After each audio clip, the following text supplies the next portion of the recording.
As some of you may be aware, my wife's uncle made his transition last week, and his funeral was on yesterday. But before that, on Friday night, all of her family members got together at one of their houses. There were relatives from all over the country that came for this funeral. And got together, there was lots of good food, and they ended up playing cards and other things like that. It was a really time of fellowship, a time of healing, a time of sharing stories about him and all of the things that they did over the years. But there's one relative, one family member that every time he shows up at one of those gatherings, and whenever you say to him and you speak to him and you say, "Hello, how are you?" his response is always going to be, "Blessed by the best." Blessed by the best. And sometimes he'll switch it up and say, when you're blessed by the best, you can't help but be doing all right. And I kind of look forward to hearing him say that when he shows up, because not only does he say it, but the expression on his face shows it as well. And I think about the idea, we talk a lot of times in religious circles about blessings and being blessed. And the people who you will talk to and they'll say, "Well, you know, I'm blessed and highly favored."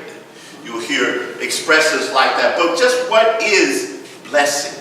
What does it mean to be blessed? What does it mean to bless someone? And I think that really, if I would boil this down to the time of the year and the season that we're about to get together and celebrate, when you start talking about blessing something, there's the idea that you're showing appreciation for it. You are blessing something. Oftentimes we gather at a meal, and that was one of the things that we did when all of the food was set out and all of the food was ready. Somebody said, "Well, we got to bless the food." And of course, we gathered around, held hands, and began giving appreciation for the food. And when you think about it for a moment, because I really have to be honest, I don't like being forced to do the blessing. A lot of times when I'm out someplace and people, because they know that I'm a minister, everybody will turn to me. And I tell them, you know, it's my day off. And sometimes people will get upset, and I tell them, "Don't you bless your own food?" And I said, "Well, yeah." I said, "Well, you can do the same here." But no. It would go back and forth. But the idea, it came to me one day when I was on a trip and had been sent there by the organization that I worked for at the time. This was a number of years ago now. And they put me up in a really nice hotel, one that I probably could not have been able to pay for myself. It was in a very high-end district of the city and all of that, and it was attached to a shopping mall. And there were some really nice restaurants in there. So I decided to go down and have dinner the first night when I got there, and I went in and I sat down, and I was really working on my whole consciousness and awareness of just how blessed I am and all of that. And as I sat at the table, and when it came time for me to bless my food, I was by myself, so it was up to me that day. I started to really think about the fact that I was more than just blessing the food that was in front of me. Because after all, this food that was on my table, the staff in the kitchen had worked to prepare the food. The server who kept coming back to the table, who was very attentive to me, was a part of the chain of blessing. If I could go even further and think about the farmers and other people who were responsible for raising the food and for transporting the food and all of that, it was a part of the chain, that there was a lot that went into this meal that was in front of me. And the fact that at the end, when the bill came, I was going to have to pay the bill. But that money, first of all, was something that had come to me, that had the opportunity to be in a prosperity consciousness, so I had money to be able to pay for it. And what I was paying would also go to in part contribute to the livelihood and the well-being of all of the people in that chain, from the growing the food and harvesting and processing the food and transporting the food and bringing it where it was and preparing the food and serving the food, and all of their families and all of their loved ones. All of it was connected. And so it wasn't just a plate of food in front of me anymore, but it was a sign of my connectedness with the universe, of people who would not even see me, and I would never even see them physically, but yet all that it took for me to be there, the chair that I was sitting in, somebody had to make that chair. The table that was in front of me, somebody had to manufacture the tablecloth, the things that I drank, all of those things there, all of that was all connected. And so when I blessed the meal that evening, I wasn't just blessing the food in front of me, I was blessing all that went into that and all that would happen for the meals that I had before that and the meals that I would have after that. The connectedness that was there. And the interesting thing is, and Alan Cohen says this, is that when we bless the food, that ultimately we can't make it any more blessed than it is. Because it already is an expression of God. So everything that it needs to be is already in the food. So what we are doing is we are acknowledging the blessedness of the food. We are acknowledging the blessedness of the situation or the circumstance that we are in. We are appreciating those things. And when we appreciate those things that we appreciate grow. They grow. If those of you that have a green thumb and you like to go out in your garden or go out with your plants or those things, those that you talk to, those that you allow that which is within you to come forth and you talk to them and you nurture them and you let them know how much you love them, what you appreciate grows.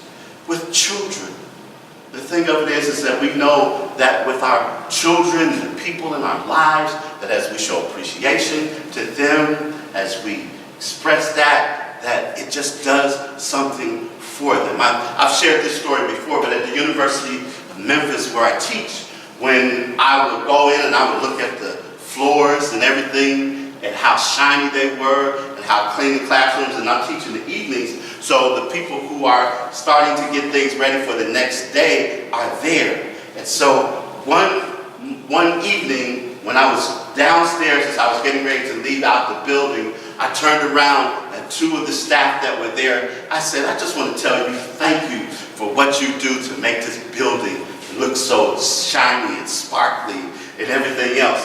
And they looked at me for a moment like, are you serious? Because I know that they have heard when something's not right. But the fact to say to them, I appreciate what you do. When I walked out of there, the looks on their faces was priceless. And I wasn't doing it to get anything from them or anything like that. I just wanted them to know that I appreciate, acknowledge the fact that it might be a chore for them, and I know the students sometimes can get really messy and stuff is all over the place and everything like that, but they go out of their way to make sure that it looks nice again so that we can enjoy the environment that we're in. When we appreciate it, it grows, and all of us like to be appreciated. Not a single person, people can say, I'm my own person, I'm just doing me, it doesn't matter what people say about that. And on the one level, yes, we're not concerned about the outside opinions of other people. But it's just nice just every now and then for somebody to say, thank you, I appreciate you. You mean something to me. One of the things that we can do is, before I go to bed at night, when I'm lying down on my pillow, I think of 5 things that happened that day that I'm appreciative for. 5 things. Sometimes it's just that I made my cup of coffee just right. Because I have a special way I like to make my coffee, the way that I like it to taste. And no offense to anybody, but I like it the way that I like it. I use an AeroPress to make my coffee, and I have it just right. And sometimes it is extra good, extra special. Beans and all of that. I grind my own beans. Heat my coffee, my water to a certain temperature, everything. Then I just sit back and relax. And so I will say 5 things that day that happened that I'm appreciative for. Sometimes I can find more than 5. Most of the time more than 5, but at least 5 times before I drift off to sleep. And then the next morning when I wake up, I saw in the movie, Wayne Dyer's movie, that they did on him, that he would do this, and I started using that too, is that as soon as he got up, and as he was swinging around the side of the bed to put his feet on the floor, as his feet touched the floor, he would simply say, "Thank you. Thank you." The idea, again, of rest, of sleep, of the ability to wake up the next day. Something we shouldn't take for granted. But thank you. And so I do those things, and I know people suggest sometimes making lists. We can make a list of things that we are grateful for. Because sometimes what can happen for us, we can get so caught up in the stuff that ain't right. And we get so bogged down and so concerned with what's not right and what's not going well and what I'm lacking and what he or she is or isn't doing and all of those things that we forget. We overlook the things to be appreciative for. And oftentimes, when we take the opportunity to appreciate those things, stuff starts to shift. Shift happens. So it's important to do that. I said it right, shift happens. Have to make sure. But it happens. And when we learn to appreciate, again, what we appreciate grows. So we can make a list. Now here's the important thing. That also, sometimes this is a little bit more difficult. We can bless or appreciate those things that challenged us. We can bless or appreciate those things that challenged us, that caused us to grow. Because, see, there are circumstances, there are people, and peoples that challenge us, that will make us angry sometimes, that will make us feel sad or bad about ourselves.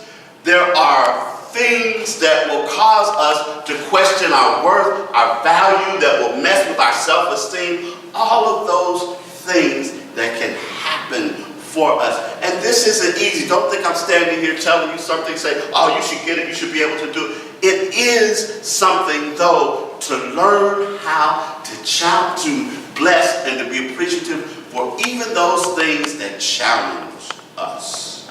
Because oftentimes they are the spark to something better. They're the spark to us growing.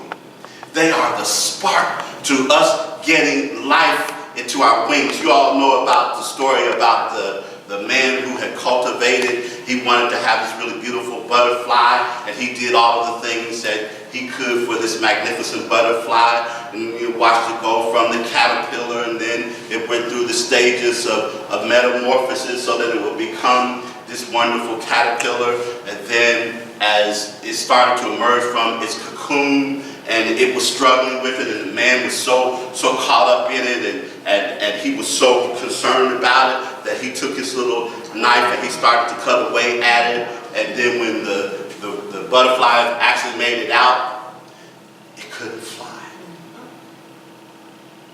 This thing that he so wanted, it couldn't fly. And he learned that a part of the struggle of the butterfly coming out of the cocoon cocoon was that it caused blood to circulate to the wings. The struggle contributed to its ability to fly. And if you think about flying, to fly above itself, to fly above things, situations, and circumstances. So those things that challenge us, those things that oftentimes we look at as being the worst thing that could have happened to us, that ultimately they can be some of the best things ever. I think about some of the things that I went through in Dallas when I was in ministry, and I was in things that were happening there, my first marriage and all of that, and I think about it. Had not those things happened, I might never have moved to Memphis. I might never have met any of you. So I look at those things now, some of them are painful. I've worked through those things and I've blessed them. It's important in blessing, and I mentioned about our self-esteem and things getting us, it's also important to love ourselves. We sang the song this morning, I love myself the way I am. There's nothing I need to change. When we love ourselves, what we are doing is that we are acknowledging that which has created us. We are acknowledging God. You see, the universe, God, source, energy, whatever it is that we choose to call it, has placed in us something that shows up uniquely as each and every one of us. I can't be you, and you can't be me. Each of us has a unique way in which we show up in this world as God. We have a unique way in which we show up in this world as God. We are God in expression in our unique and individualized ways. And the funny things that we do and say, the things that we do and say that might seem a little crazy, all of that's a part of it. Love ourselves so much. There's nothing that we need to change. And then what happens is it's a chain reaction, because we also sing another song, I love myself so much that I can love you so much. And then maybe something will happen for you that you can love you so much that you can start loving me. See, when we appreciate, when we love, when we bless, when we do all of those things, then we bring ourselves to this place where things begin to happen. What we appreciate grows. What we send our attention and our attention to, energy flows and it begins to happen. It's no accident those things that we give expression for continue to be things. It's no accident, because it's a part of how this universe is. It is about being blessed, a blessed being. And there is a saying and expression from, if you're familiar with the teachers, Abraham Hicks, that they talk about being a blessed being, and everywhere you go that good happens to you. Things are always happening for your good. And I thought I'd just tell you that that's the end of what I got to say. And I'm going to let them say it for me.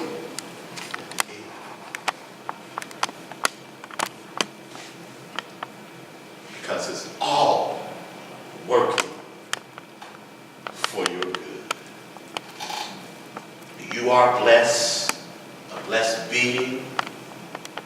Good things always happen. But what about this? What about that? No, I'm a blessed being. It's all working for my good. So it is. So it is. To take a breath, releasing this breath, knowing that there is only one power and one presence in the universe, and that is God. And as each of us takes in all that we have learned today, we take it in, we make it our own, and we simply live from those very truths. We give thanks for all that have participated today. We give thanks for the lesson. for the music, the affirmative reading, the centering moment, and just all of the beautiful energy that each and every person has brought into this space and into this place today. And knowing, moving forward, that a blessing is something that I appreciate. When I appreciate something, it grows. Whether that thing is something as beautiful as a meal or something that is a challenge to me. Knowing that I truly am blessed. I am an individualized expression of God. I am a blessing in motion.